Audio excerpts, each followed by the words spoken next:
बोला सर. हा तुझा या आठवड्याचा कमिशनचा चेक. Thank you sir.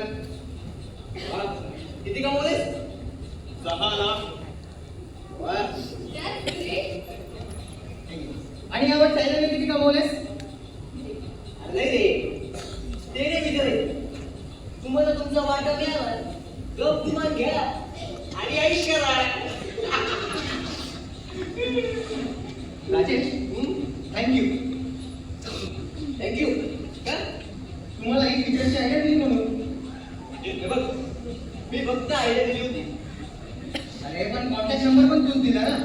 अरे बरोबर आहे, पण मी दिलेल्या कॉन्टॅक्ट नंबरवर फोन करून स्वतःची सुपर द्यायचं डेअरिंग तू केलं. मात्र दुसरा ऑप्शनच सोडला नव्हता मला. म्हणे बिईंग अ न्यू किंवा 25,000 कडे घाशी कर त्या प्रिंटिंग मीडियामध्ये. राजेश कॉन्टॅक्ट नंबर कुठून मिळाला तुला?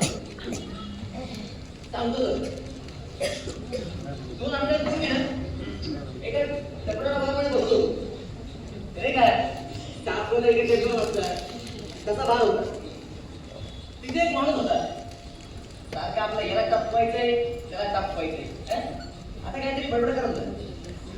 मी काय त्याच्या फोनाकडे लक्ष नाही दिलं, पण त्याने एक नंबर सांगितला. तो मी माझ्या शिष्य करून लिहून घेतला. आणि तोच नंबर मात्र आपल्या कामी आला.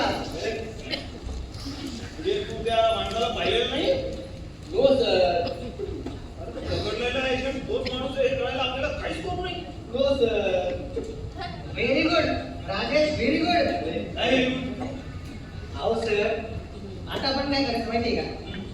पोलिसांच्या तपासावर शंका घ्यायची, त्यांना उलट प्रश्न विचारायचे. बघू ना काय म्हणतो तो एसीपी. चालेल चालेल चालेल.